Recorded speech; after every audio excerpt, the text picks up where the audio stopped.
Oi pessoal, boa noite. E aí, tá dando pra ouvir direitinho? Tá tudo ok? Sejam bem-vindos. Vamos iniciar, né? Só vou compartilhar o link aqui e a gente já inicia.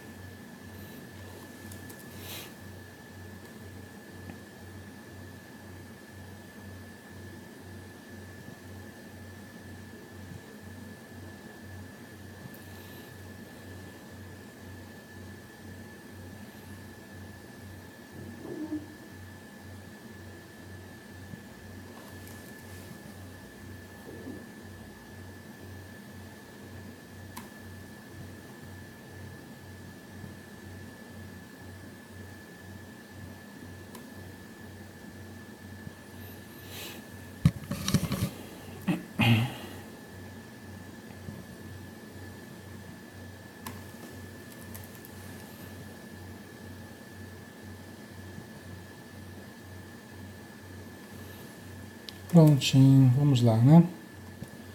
Vamos começar então. Um grande abraço a todos.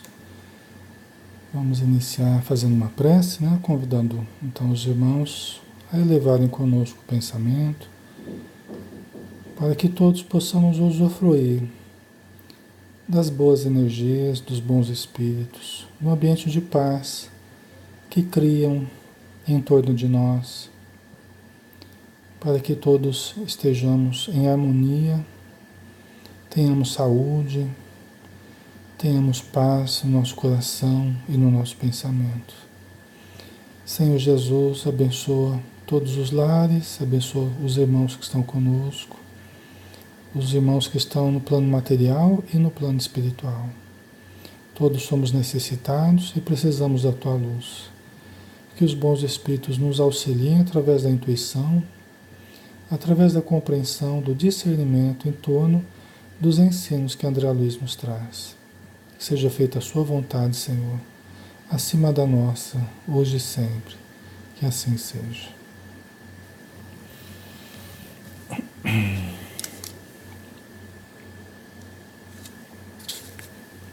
Então vamos lá, né? Boa noite a todos, um grande abraço, tá? Sejam todos bem-vindos. Vamos dar sequência ao nosso estudo do livro Nos Domínios da Mediunidade de André Luiz, o Espírito Médium Francisco Cândido Xavier.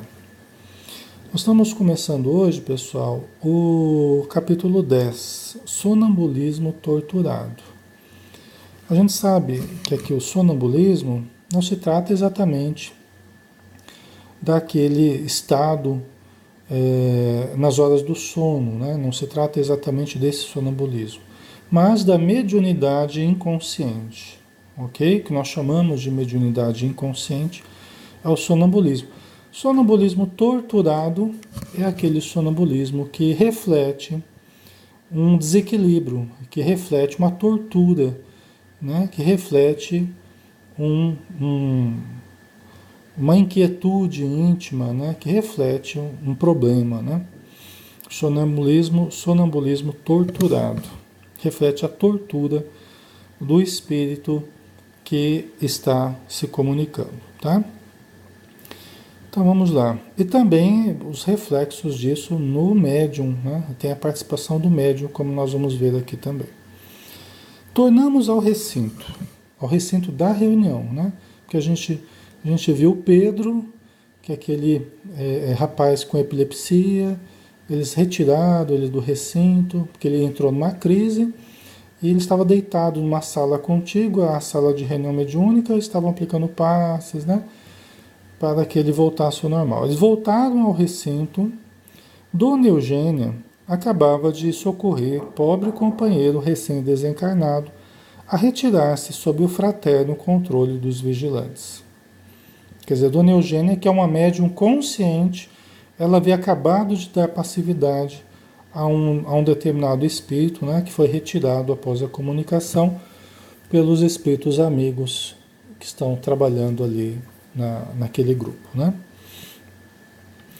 Fomos recebidos por Clementino, generoso, que nos aproximou de jovem senhora concentrada em oração, seguida por distinto cavaleiro, na pequena fila dos enfermos naquela noite, na pequena fila dos enfermos que naquela noite receberiam assistência. Né? Então havia um pequeno grupo de pessoas enfermas que receberia assistência naquela reunião mediúnica, ou seja, são os enfermos participando da reunião mediúnica. Né?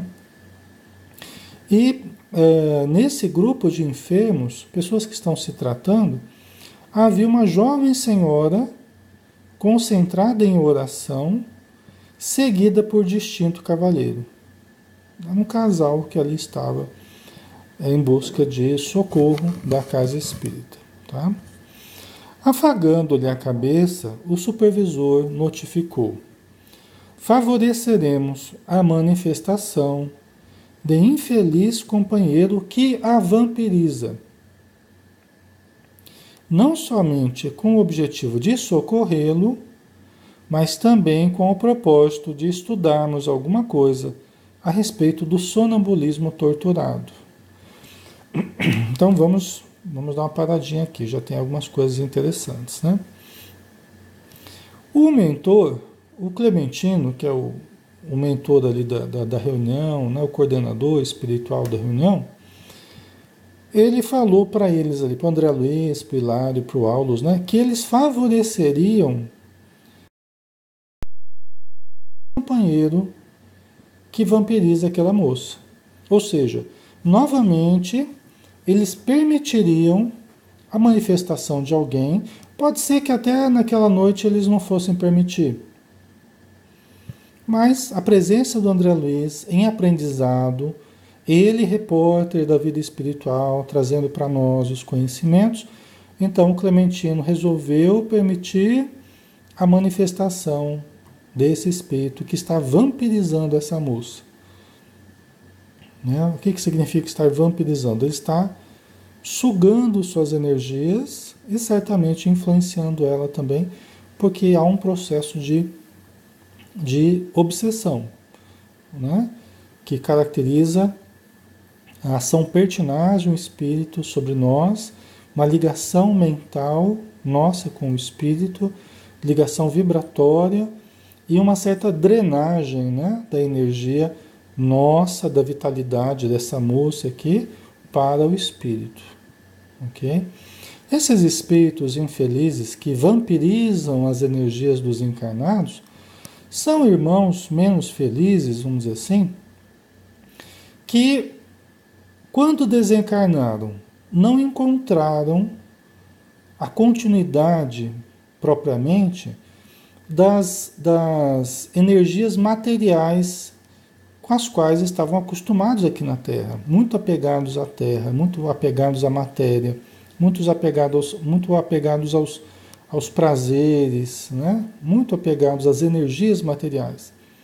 Se sentiram enfraquecidos na vida espiritual e aí começaram a vampirizar as pessoas, em busca daquele alimento que não possuem mais na vida espiritual. Por quê? Porque é um alimento que é proporcionado, é uma vitalidade que tem a ver com a encarnação, né? Não tem a ver com a vida espiritual propriamente, né? Mas os bons espíritos, eles vão se aclimatando às energias diferentes do plano espiritual, não mais às energias materiais. Então eles vão se aclimatando a um novo estilo de vida, a um novo estilo de percepções, de sensações, de emoções mais elevado, né? Então eles não precisam dessa nossa energia, não precisam, Celso, um abraço, não precisam dessa energia que nós costumamos usufruir, né, aqui na matéria. Agora, os espíritos menos elevados, eles sentem falta dessa energia, aí eles procuram encarnados para se alimentarem e para terem a impressão de estarem ainda encarnados. Tá? Certo?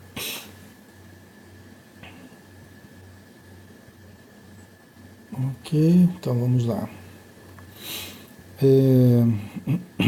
Então eles iriam permitir a manifestação desse companheiro, né, desse espírito que está vampirizando a moça que foi buscar ajuda. Tá? Não somente com o objetivo de socorrê-lo, quer dizer, também o objetivo de socorrê-lo, né?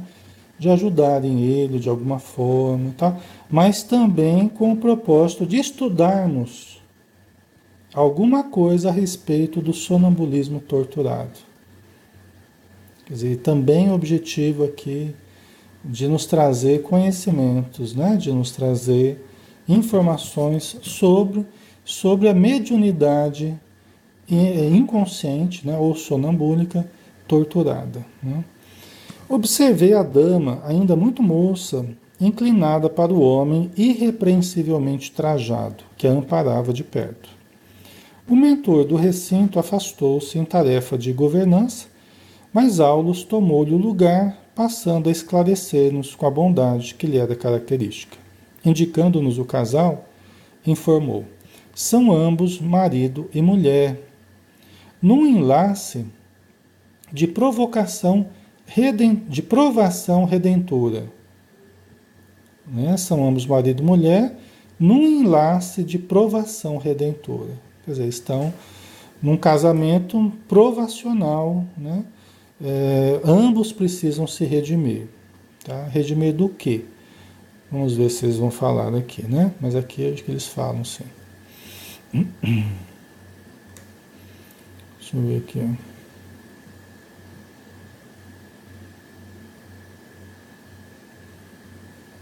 Ok. A vilania aos bens materiais? Também, vilania. Também o apego aos bens materiais, né? Ao corpo, às sensações do corpo, às emoções, né? Do sexo, tudo, né? Tudo que gira em torno da matéria, aí depende do que a pessoa, das preferências da pessoa aqui na vida material, né? Depende muito de cada um, esse apego, né? À vida material. Ok? Então são ambos marido e mulher num enlace de provação redentora. A essa altura, porém, os guardas espirituais permitiram o acesso do infortunado amigo. Achamos-nos positivamente, frente a frente com um louco desencarnado. Tá? Então eles permitiram, veja bem, os grupos bem coordenados, bem protegidos pela espiritualidade, os grupos que prezam, né, a disciplina, o equilíbrio, o estudo, a melhora íntima, tá? Os espíritos amigos apenas permitem as comunicações que sejam possíveis de serem tratadas ali na casa espírita, né, na reunião mediúnica. Tá? Existe uma frequência coordenada, disciplinada, tá? Não é tudo de qualquer jeito, não. Tá? Aliás, nada de qualquer jeito. Nos espíritos superiores, né? Eles fazem tudo de uma forma realmente organizada, né? Então, entrou essa entidade e eles estavam de frente a frente com um louco desencarnado, um alienado mental desencarnado. Né? Esse é o nosso irmão que está vampirizando a moça que está pedindo ajuda, ok? Ela está pedindo ajuda justamente porque ela está sentindo essa presença, porque ela não está bem, porque ela está sendo obsediada por esse espírito. Né? Perispírito denso trazia... Deixa eu ver que saiu aqui o negócio. Perispírito denso trazia todos os estigmas, sinais da alienação mental, indiscutível. Né? Então, o André Luiz olhando ele, o perispírito denso. Perispírito, vocês sabem que é o corpo espiritual. Né? O corpo espiritual é o corpo do espírito, ou seja, é o corpo, é o veículo dele no plano espiritual.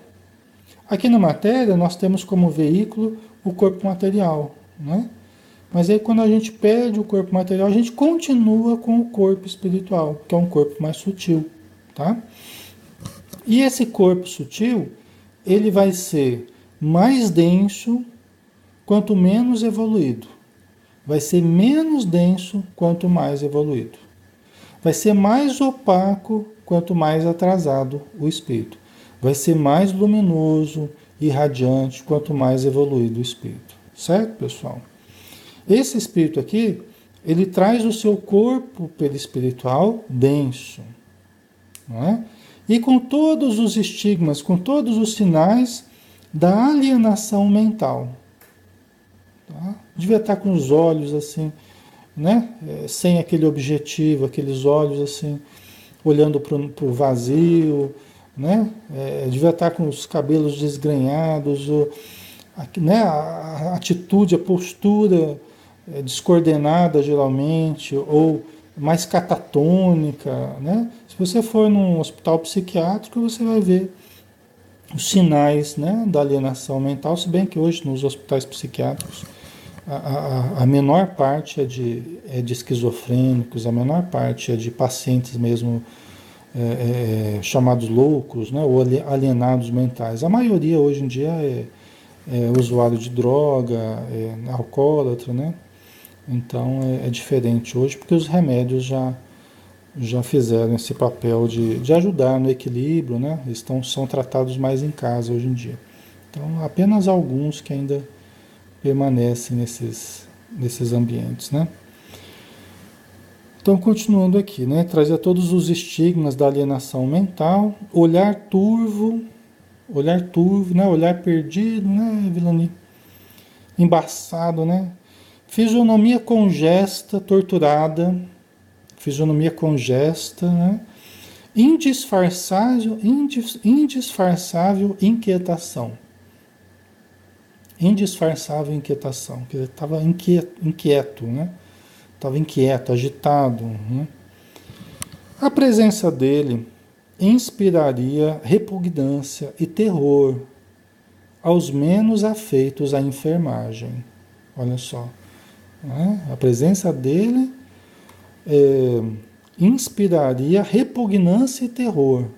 Só para a gente ter uma base, mais ou menos, né? Além da cabeça ferida, mostrava extensa úlcera na garganta. Tá, aqui a gente já está vendo alguns sinais. Ninguém morre à toa, né? Se a pessoa morre, está no plano espiritual, porque teve uma morte. E essa morte alguma coisa orgânica ocorreu, né? E se ele está em desequilíbrio, ele não recebeu ajuda. E se não recebeu ajuda, ele ainda traz as marcas do tipo de morte que ele teve, certo? Ok? Então ele trazia a cabeça ferida e extensa úlcera na garganta. Ok. A Celda colocou: meu neto é autista, o que acontece quando ele morrer? Então, Celda, aí depende da condição dele, tá? Depende da condição dele como espírito, né? A gente sabe que o autismo, assim como outras dificuldades que as pessoas passam, né? No campo do sistema nervoso, das limitações, das síndromes, né? Que existem por aí, são limitações para que o espírito comece a mudar de vida, né? Para que o espírito comece a rever certas atitudes. É como se fosse um intervalo, até um certo descanso, entre aspas, né? Após algumas encarnações difíceis, né? Existe uma certa limitação, uma certa contenção. Aí vem com essas dificuldades. Então, assim, ele passando por essa experiência, ele pode vir a ter uma experiência melhor, tá? No plano espiritual e depois uma encarnação mais saudável, tá? Vai depender da condição do espírito, certo? Não dá para a gente dizer porque cada caso é um caso, né? Mas passado o intervalo, passado um período assim de contenção, é como se fosse uma prisão, né? É lógico que no autismo você tem gradações. Você tem o severo, né? Você tem o moderado, você tem o autismo leve, né? Mas também conforme o comprometimento do espírito que houve, tá? Para que houvesse essa limitação. Mas aí na vida futura, no plano espiritual e na próxima encarnação, ele pode vir a ter uma vida mais normal, ok? Tá falhando muito, é? Vai ver que a conexão não tá boa. É, certo, vai ver que hoje não tá. A conexão não tá boa, mas o material vai ficar gravado, né? E aí vai dar para vocês assistirem com tranquilidade, né? É, então vamos lá. Esse rapaz aqui, esse espírito, né? Esse espírito parecendo um louco, né? Alienado e tal, com a ferida na cabeça, a úlcera na garganta, precipitou-se precipitou-se sobre a jovem, quer dizer, se lançou sobre a jovem doente, à maneira de um grande felino sobre a presa. A maneira de um grande felino, né? Pensou? Como se fosse uma fera sobre a presa, né? A moça que ele está vampirizando. Tá? A simpática senhora começou a gritar transfigurada. Isso no meio da reunião. Né? No meio da reunião, a moça começou a gritar transfigurada, sentindo a presença, né? Aí a gente poderia dizer para ela, não, você não pode incorporar, você não pode dar passividade, né? Às vezes a pessoa vai no centro, está precisando de ajuda, e vai, não é nem numa reunião mediúnica, vai numa reunião pública, tomar um passe, e de repente incorpora, né? Então são coisas que não é que não pode incorporar, não pode dar passividade, a pessoa está precisando de ajuda, justamente porque está sendo vampirizada por uma entidade, ela não tem equilíbrio suficiente, não tem conhecimento suficiente, está obsediada, né? Então nós não podemos esperar manifestações controladas, disciplinadas, né? De pessoas que estão justamente buscando a casa espírita em busca de auxílio. Estão buscando justamente o remédio, a orientação, o carinho, a explicação, o amparo emocional. Ok, pessoal? Mas aqui ela está na reunião mediúnica porque acharam por bem dela ser tratada na reunião mediúnica e os espíritos amigos permitiram que a entidade se comunicasse. Né? Os espíritos amigos, o Clementino, que é o coordenador da reunião, permitiu que o espírito se manifestasse, para demonstrar para o André Luiz, para o Hilário, como é que era a mediunidade torturada, a mediunidade sonambúlica torturada, né? Ok? Então a moça, a simpática senhora, começou a gritar transfigurada. Não se afastada espiritualmente do corpo, porque ela não chegou propriamente a se afastar do corpo, né? Como a gente viu nos outros casos, né, da dona Celina, da Eugênia e tal, que para dar passividade ela se afastava do corpo e o espírito se aproximava e começava a falar através da sua fala, né, da sua voz e tal. Aqui no caso, não. O espírito se aproximou, ela nem se afastou do corpo e começou a gritar transfigurada, né? Era ela própria a contorcer-se em pranto convulsivo, envolta, porém, no amplexo fluídico da entidade que lhe empolgava o campo fisiológico integralmente. Né? Então, vocês entendem? Ó? Era ela própria a contorcer-se. Não era a entidade que estava se contorcendo. Era ela mesma a se contorcer, em pranto convulsivo, envolta, porém, no amplexo fluídico, quer dizer, a entidade estava envolvendo ela nos fluidos da entidade, né, os fluidos negativos, mas ela mesma que estava se contorcendo e chorando. Tá? Lágrimas quentes lhe corroíam os olhos semicerrados, o organismo relaxara-se como embarcação a matroca, e a respiração se tornara sibilante e opressa. Tá? Então, olha só, né? As lágrimas começaram a jorrar, né? Os olhos semicerrados, o organismo relaxara-se. Né? Ela entrou num transe sonambúlico. ok? Ela entrou num transe sonambúlico. Ela está em transe, está sentindo a presença do espírito, né? Mas ela está lá se contorcendo dentro desse transe, né? Tentava falar, contudo a voz era um assobio desagradável. Quer dizer, alguma coisa na fala dela, alguma coisa na garganta estava mudando a fala dela, estava dificultando a fala dela, dificultando a respiração, a respiração se tornara sibilante, né? Fazendo um barulhinho assim, opressa, né? E a voz era um assobio desagradável, ok?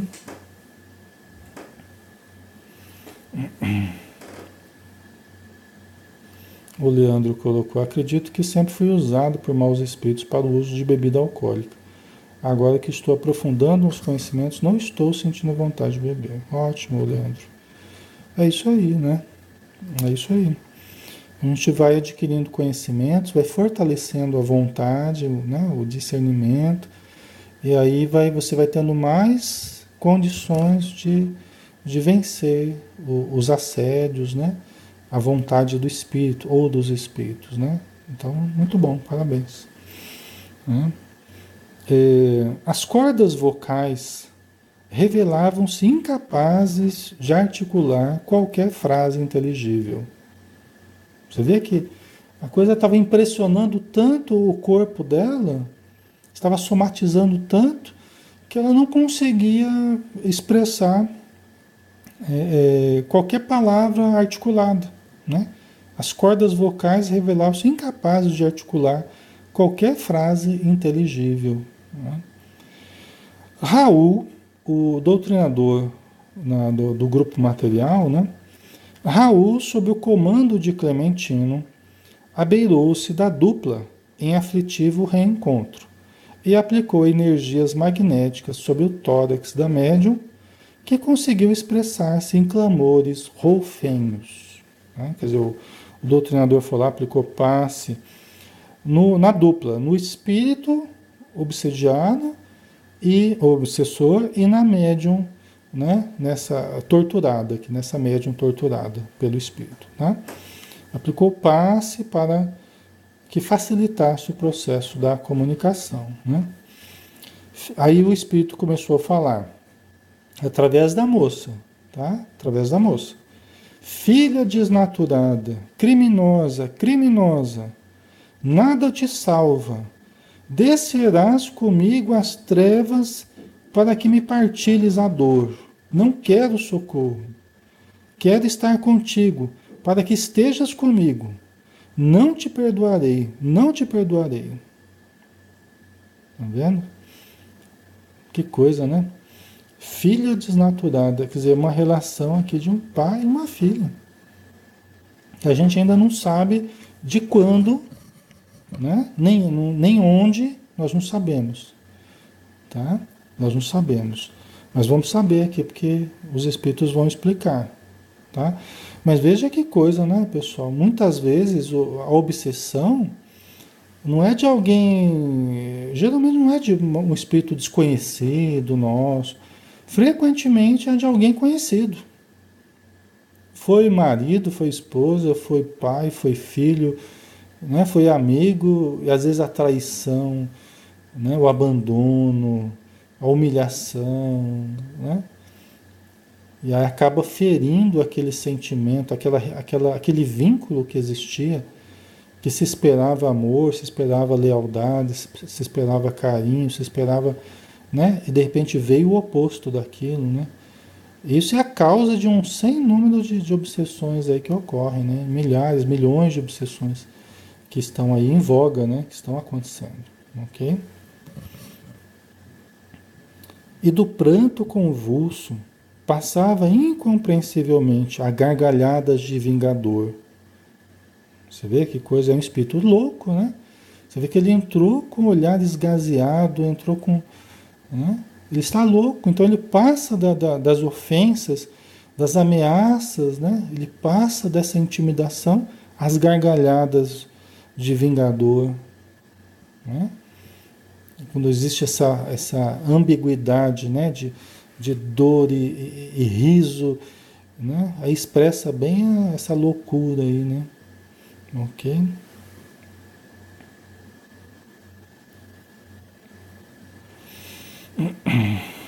Então vamos lá. Agora não podíamos saber se estávamos à frente de uma vítima que se lastimava ou de um palhaço que escarnecia. Você vê, né, André Luiz falando. Agora não sabíamos se estávamos diante de uma vítima que lastimava ou de um palhaço que escarnecia, né? Então é justamente essa ambiguidade de dor e de riso, né? Perverso, né? Querendo o sofrimento do outro e tal. A justiça está em mim, prosseguia bradando por entre silvos, porque ele não falava direito, né? Então a médium não conseguia. Nesse caso aqui, pessoal, devido inclusive à ligação da médium com o espírito, ela registrava todo o problema que o espírito tinha na garganta, porque o espírito veio com aquela ferida na garganta, né? Então a moça, que havia sido filha dele, ela retratava no seu corpo todo o processo do pai dela, do sofrimento do pai dela, tá? Então aqui isso cria uma relação de sofrimento ali, né? Do médium. O médium geralmente sofre mais porque tem uma questão kármica, a lei de causa e efeito, impondo um certo sofrimento para o médium, porque ele causou o sofrimento do espírito que está se comunicando, né? Então geralmente é assim, tá? Raul, sob a inspiração do benfeitor que o acompanhava, o Clementino, né, passou a falar-lhe dos valores e vantagens da humildade e do perdão, do entendimento e do amor, procurando renovar-lhe a atitude. Né? Procurando renovar-lhe a atitude. Tá? Então veja bem,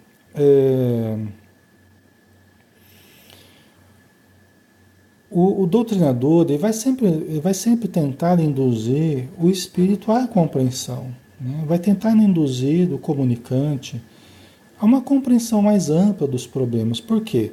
Porque ele se fixou na dor que ele sofreu, ele se fixou na, na, na sua humilhação, na sua revolta, né? Ele se mantém preso à situação problemática que ele viveu, cristalizado no passado, ok? Quando ele é levado para a reunião mediúnica, para a doutrinação, a gente tenta justamente ir tirando ele dessa cristalização mental, lembrando que existem outras coisas além da sua presa, outras coisas além da sua filha ingrata, outras coisas para ele vivenciar além da vingança. Que a vida é rica de significados, é rica de possibilidades, né? Então, isso tudo a gente vai devagarzinho, com cuidado, dialogando com o espírito, para que ele venha perceber, de algum modo, né, possibilidades de melhora, inclusive. Por quê? Porque ele ainda traz a ferida na cabeça e na garganta. Então a gente oferece, meu irmão, vamos tratar dessa ferida que você traz. Como é que a gente sabe que ele está com ferida? Quando a gente não tem vidência, a gente tem observação. A gente está vendo que o médium está falando com dificuldade, que o espírito está falando com dificuldade, né? Então nós estamos sabendo que alguma coisa ali na garganta dele aconteceu, né? Alguma lesão, algum problema mais sério, tá? Então isso é observação também, né? Então ele falava assim, né?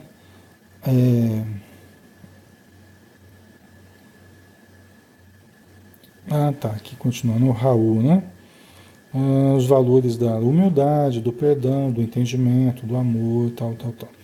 E enquanto desenvolvia o trabalho da doutrinação, buscávamos contato com o orientador diligente. Ante as nossas primeiras perguntas, Aulus acentuou: é um caso doloroso, como de milhares de criaturas. Está vendo? É um caso doloroso, como o de milhares de criaturas, talvez até o nosso. Né? Vocês que estão ouvindo aí, que estão participando, né? Que às vezes sintam alguma coisa também, né?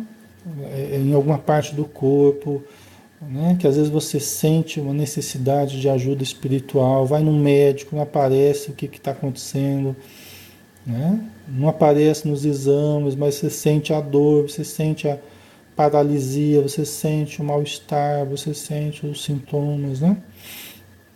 Então, pessoal, é por isso que essa pessoa foi procurar a casa espírita, né? Certamente ela tinha crises ali que ninguém entendia, os médicos não entendiam, na garganta, né? Ok? Então o Aulus estava explicando, é um caso doloroso como o de milhares de criaturas. Vê-se bem, aduziu Hilário, sob forte impressão, que a nossa irmã, que é a nossa própria irmã, quem fala e gesticula.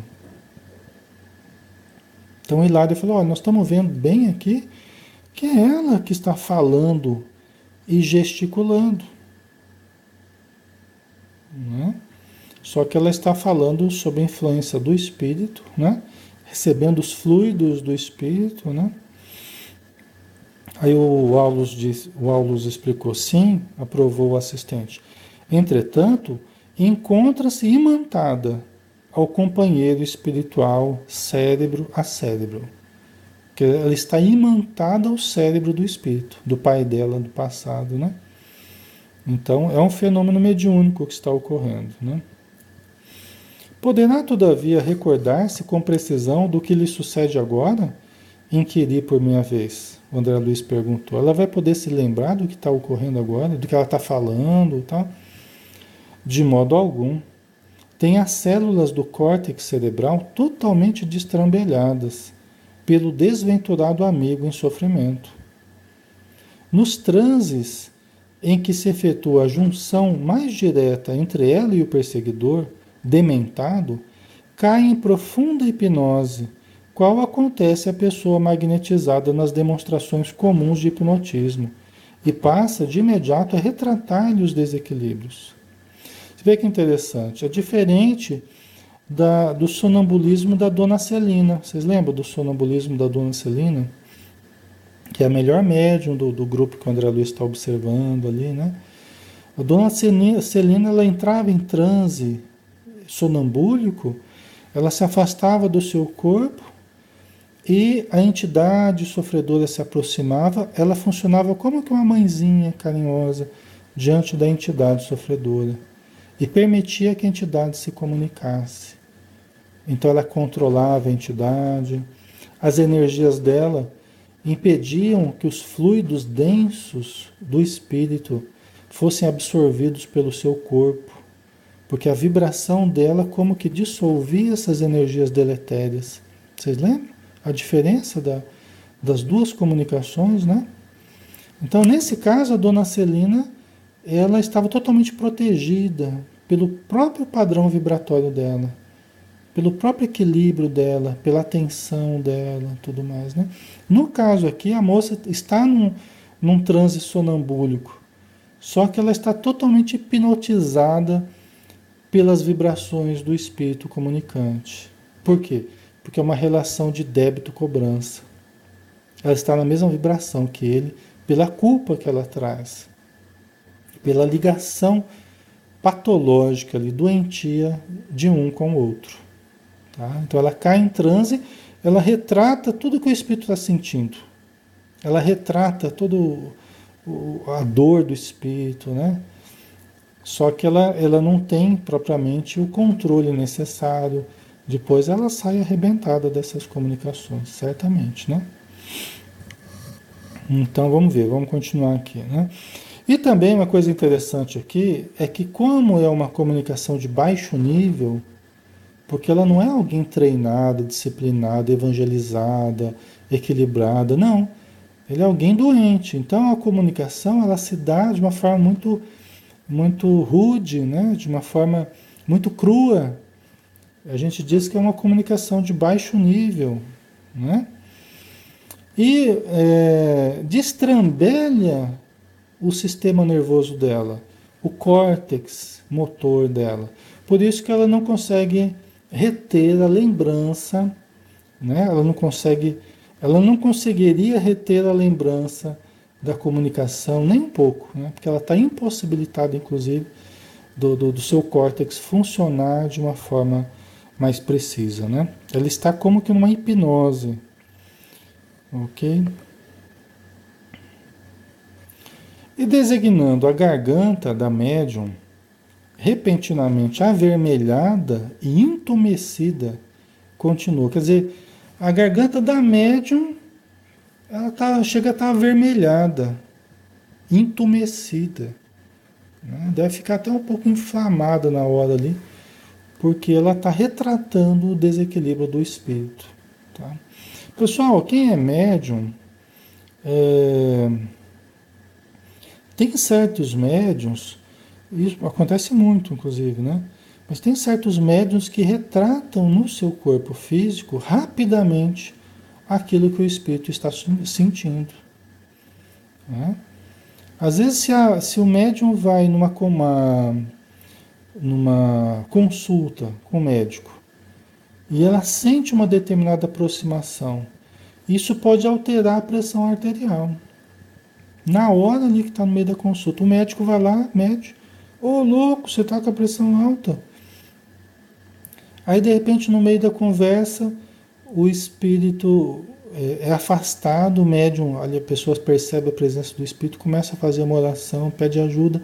De repente, sente que o espírito é afastado. Aí o médico vai medir de novo a pressão arterial, de repente já voltou ao normal. Tá? Eu já vi casos assim. Tem muitos outros exemplos aí de uma somatização muito rápida, tá? De aparecer manchas, de aparecer, né, hematomas, roxos no corpo, tem várias coisas que podem ocorrer, né?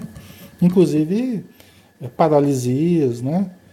A pessoa não conseguir falar, tudo retratando a presença de certo espírito, né? Dores em qualquer parte do corpo, manifestações na pele, é impressionante, pessoal, tá?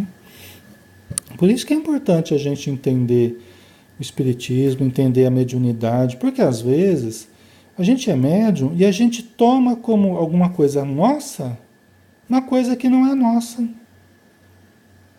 E às vezes você vai buscar tratamento para uma coisa que você acha que é sua e que não é sua, mas você está espelhando a sensação e o problema de alguém que está perto de você, né? Então é preciso a gente desenvolver esse entendimento. A Heloísa, os batimentos também, os batimentos cardíacos, sim, a pressão arterial, os batimentos, né, as palpitações, são manifestações muito comuns da percepção de alguma entidade. Ah, Alexandre, mas pode ser que a alteração do batimento seja por outra causa, um problema realmente vascular, um problema circulatório? Pode também, tá? Pode também. A gente não exclui as causas eminentemente materiais, eminentemente orgânicas, né? Até patológicas, assim, do ponto de vista material, não, a gente não exclui. Só que tudo que a gente pode sentir, todos os sintomas que a gente pode desenvolver de causalidade material, nós podemos também desenvolver de causalidade espiritual. Vocês entenderam? Todos os sintomas possíveis de nós desenvolvermos, de nós vivenciarmos, né? Todos os sintomas que nós podemos vivenciar de causalidade material, nós podemos também tê-los de causalidade espiritual. E aí que nós precisamos começar a levar em consideração também essa possibilidade da causalidade ser espiritual. Insônia também, Ivone. Todos os sintomas que a gente pode sentir, eles podem ser de causalidade espiritual. Ah, mas como é que eu vou saber então, Alexandre? Aí você tem que procurar pessoas que saibam diferenciar uma coisa da outra. Se você busca apenas profissionais materialistas que não estão afeitos ao contato com a mediunidade, às influências espirituais, tá? Você vai ter sempre interpretações apenas materialistas, né? Em que a pessoa vai ficar revistando o seu corpo, vai ficar pesquisando, né, as doenças, pesquisando os compêndios, né, fazendo exames apenas do ponto de vista material, né? E outros profissionais que levam em conta também a possibilidade da interferência espiritual, da mediunidade e tal, já vão olhar, né, fazendo certa distinção. Eu conheço vários profissionais que fazem isso. A gente mesmo, como psicólogo, como psicoterapeuta, né? Como psicoterapeuta transpessoal, a gente acostumou ao longo dessas décadas aí a distinguir o que é da pessoa e o que não é da pessoa. E isso a experiência vai levando a gente a entender uma coisa diferente da outra, tá? Então, a gente recomenda que procure uma casa espírita, né? Procure a casa espírita para contrabalancear essa visão apenas materialista. Pelo menos procure a casa espírita, faça um atendimento fraterno, né? Busque ajuda, converse com as pessoas da casa, pessoas que lidam com a mediunidade, peça ajuda para que eles façam a vibração por você, tome passe, né? Assista a palestra, faça cursos, isso tudo vai ajudando, tá? Então aquilo que é de causalidade espiritual, você começa a perceber como é que funciona, né? Se você tem mediunidade ou não, você vai entendendo melhor, tá? Então não quer dizer que a gente não vai mais no médico, não, nós vamos usar, né? Se só tem esses médicos, vamos usar os médicos, mas vamos contrabalancear também com o discernimento em torno da espiritualidade, tá? Então vamos lá. Uhum. E designando a garganta da médium repentinamente avermelhada e entumecida, continuou: nesta hora tem a glote dominada por perturbação momentânea. Não consegue exprimir-se senão em voz rouquenha. Quer dizer que aquilo afeta a voz da moça aqui. Ela não consegue falar de outro jeito, né? Quebrando as palavras. Isso porque o nosso irmão torturado, ao qual se liga pelos laços mais íntimos, lhe transmite as próprias sensações, compelindo-a a copiar-lhe um modo de ser. Vocês estão entendendo? Então ela acaba retratando totalmente ali a condição sofredora do espírito, que é ligado a ela, né? Primeiro afetivamente, depois, né, se tornou um vínculo de ódio, né? Então ela acaba retratando as sensações que o espírito está tendo e as dificuldades que ele tem de falar, né, de se expressar, tá? Tão entranhada se revela a associação de ambos, quer dizer, a associação estava tão entranhada, tão aprofundada, o cérebro espiritual, o cérebro do espírito com o cérebro do encarnado, a ligação tão profunda, né? O Hilário diz que sou levado a indagar de mim mesmo se na vida comum não serão eles, a bem dizer, duas almas num só corpo, assim como duas plantas distintas uma da outra se desenvolverem num vaso único. Na experiência diária vulgar, não será nossa irmã constantemente influenciada de maneira positiva, embora indireta, pelo companheiro que a obsedia? A pergunta do Hilário, né? Muito interessante, né?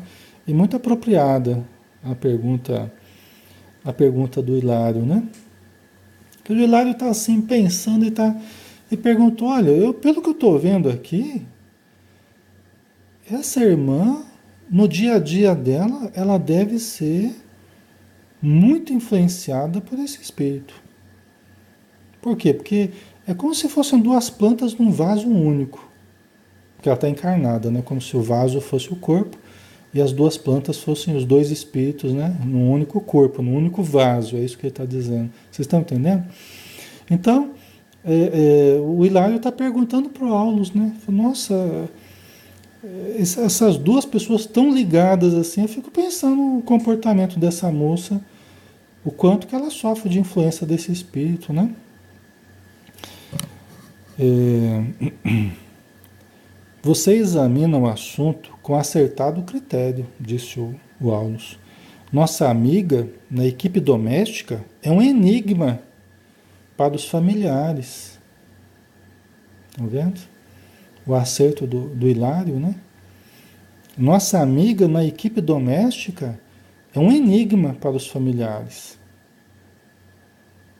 Isso faz vocês lembrarem de alguma coisa? Né? Faz vocês lembrarem de alguma coisa, algum parente, algum filho, alguma filha, alguma irmã, ou vocês mesmos, né? A gente mesmo, às vezes, em certos momentos. Né? Quer dizer que ela é um enigma para os familiares. Por que um enigma? Porque ninguém entende o comportamento da moça. Ora age de um jeito, ora age de um outro, age de forma desequilibrada, tem essas crises emocionais, essas crises físicas, e vai no médico e não dá nada, e ninguém entende nada, todo mundo quer ajudar, ninguém consegue ajudar porque ninguém entende o que está ocorrendo. Se transforma num enigma para os familiares. Faz vocês lembrarem de alguém, né? De alguma coisa, né? Então é interessante, né? Aí que a gente começa a entender, fala, puxa vida, né? Será que minha filha, meu filho, será que isso não está ocorrendo com ele, com ela? Né? Será que isso já não vem ocorrendo há alguns anos já, desde que era criança, na adolescência e tal? Parece que é tudo que vem ocorrendo com o meu familiar e tal, né? Tem comportamentos estranhos, muda, oscila muito rapidamente, tem doenças que médico nenhum consegue resolver, não é? Isso aqui, pessoal, a gente está falando, e não é um demérito para ninguém, tá? Não é um demérito nem para a gente, nem para o nosso familiar, não é? Porque somos todos necessitados, somos todos espíritos em provação, em expiação. Somos todos espíritos, de certo modo, comprometidos com o passado, comprometidos com outros espíritos, a quem prejudicamos. Não, todo mundo é assim, pessoal. Tá? Todos nós temos nossas dificuldades, um pouco mais, um pouco menos, todos nós. Né? Só que isso faz a gente entender de uma forma um pouco mais ampla, a gente compreender um pouco mais os enigmas com os quais a gente tem que lidar. Faz a gente compreender, fala, puxa vida, será que aquele meu familiar não está sob influência de alguém? Não tem uma ligação com alguém que a gente precisa tratar na casa espírita, precisa aplicar passe toda noite. Vou começar a aplicar passe no meu filho toda noite, né? Fazer uma prece com ele antes de dormir. Vamos começar a cuidar melhor, levar para o centro para tomar passe também, ouvir palestra, participar da evangelização, participar da mocidade espírita, né? Ok? Não é? Então, assim, é isso que a gente pretende, né? Aqui é ampliar a nossa visão para que a gente não ache só que é má vontade do familiar, a gente não ache só que é ruindade do familiar, né? Que é teimosia, tá, ele pode ser teimoso, pode ser, né, às vezes negligente com certas coisas, mas é alguém obsediado, é alguém que está sob influência de um espírito ou de vários espíritos às vezes, pessoal, tá? Então, o que a gente faz com a dificuldade? A gente reclama com a dificuldade? Não, a gente trata a dificuldade. O que a gente faz com alguém que está assim? A gente briga só com a pessoa? Não. A gente leva a pessoa para o tratamento. Não adianta a gente ficar em casa brigando. Nós temos que levar a pessoa para o tratamento. Se precisar de tratamento emocional, psicológico, leve para o tratamento. Se precisar da medicação, às vezes precisa da medicação, leve para o psiquiatra, para o médico. Né? E precisa também das terapêuticas espirituais, do evangelho no lar, né? Da aplicação do passe, da oração, da leitura. Então vamos estimular a terapêutica espiritual também, né? Então nós temos muitos recursos, né? para tratar, para ajudar, ok? O Fabiano, o interessante é que a espiritualidade já vem trabalhando o médium alguns dias antes, né? Com certeza. As comunicações não se dão assim de forma aleatória, né, Fabiano? Né? Flávio, eu melhoro e pioro no mesmo dia, não sei o que fazer, preferi me isolar do mundo. Então a tendência é essa, né, Flávia? Quando a gente percebe essas oscilações, a gente não entende o que está ocorrendo, tá?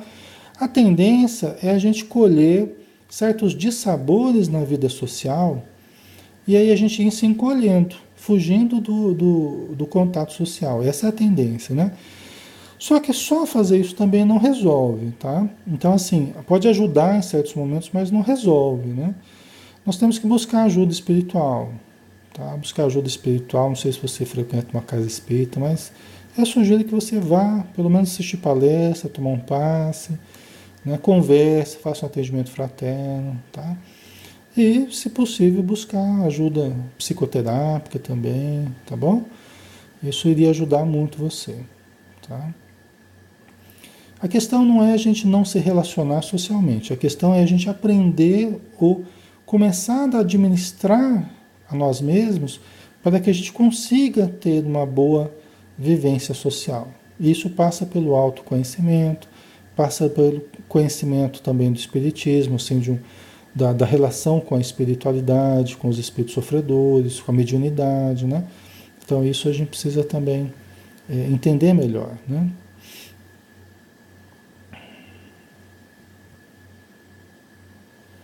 Ah, cara, Alexandre, eu nunca usei cigarro e não desejo, mas sinto o cheiro de cigarro de palha e ninguém em casa sente.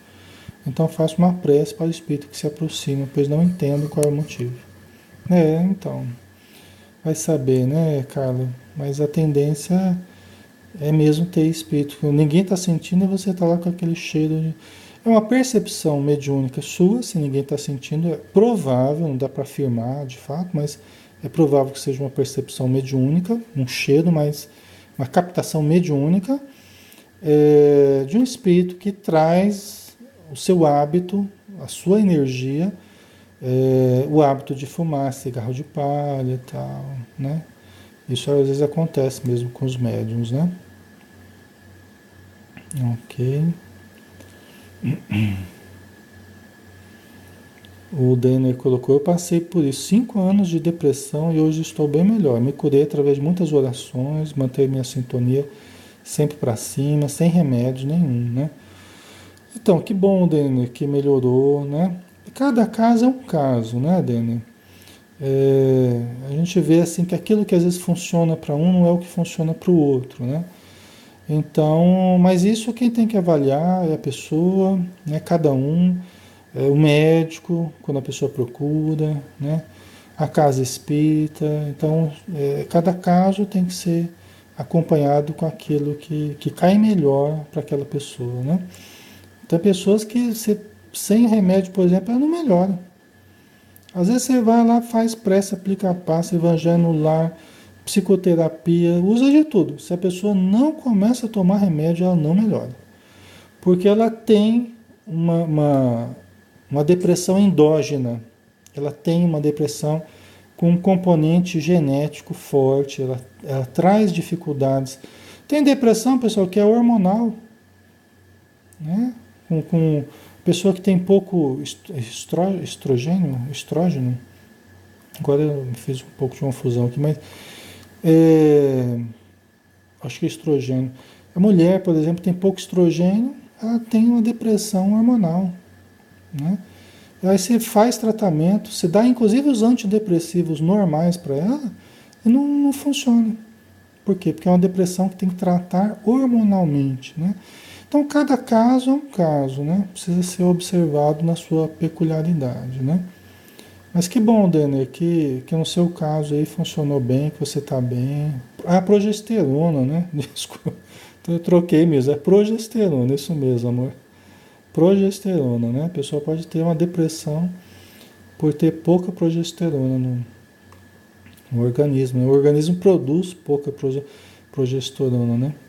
É uma coisa até para investigar, viu, pessoal? Quem tem depressão aí, né? Investigar também do ponto de vista hormonal, tá? Não ficar só na questão psiquiátrica, né? Que às vezes pode ter origem emocional. Ok? Bom, vamos dar uma paradinha aqui, nós já estamos na hora, né? Nós já estamos na hora. Depois a gente continua falando dessa moça aqui para a gente entender melhor. A gente vai conseguir, a gente vai continuar desenvolvendo melhor o caso dela. Semana que vem a gente continua, tá? Vamos fazer a nossa prece final, né? E aí a gente finaliza por hoje. Ok? Então vamos nos abrir, né? É importante que a gente se abra à oração, a gente se abra às boas vibrações, pensando nos amigos espirituais que estão conosco, nos aplicando passes, lançando pensamentos positivos, pensamentos de esperança, de confiança, dizendo aos nossos ouvidos que tudo vai passar, tudo vai melhorar, para a gente ter paciência, para a gente continuar acreditando no bem, para a gente não se revoltar, não ficar indignado com as coisas, mas procurar agir de uma forma positiva. Porque os espíritos amigos chegam próximos a nós falando de uma forma muito positiva, para que a gente não se envolva com o ódio, com a revolta, com o desejo de vingança, né? Que são as matrizes dessas desordens espirituais e mentais que a gente está conversando. Senhor Jesus, abençoa todos os irmãos que estão conosco, que todos possam sentir esse fluxo de energia positiva que jorra do alto e que cai sobre as nossas cabeças, envolvendo o nosso sistema nervoso, fortalecendo as células nervosas do nosso corpo físico e também do nosso perispírito, reajustando as engrenagens do nosso psiquismo e libertando-nos a pouco e pouco das influências que se ligaram a nós, através da mudança dos nossos pensamentos, que possamos ir nos desligando dessas influências, ao mesmo tempo em que elas vão recebendo o teu auxílio e nós também vamos recebendo, para que aqueles a quem prejudicamos encontrem novamente o equilíbrio, enquanto que nós também vamos nos equilibrando pelo alto amor, por cultivarmos o bem de todas as formas possíveis. Que as tuas bênçãos nos envolvam e nos protejam hoje e sempre. Que assim seja. Muito obrigado, pessoal, pela presença, pelo carinho, pela participação.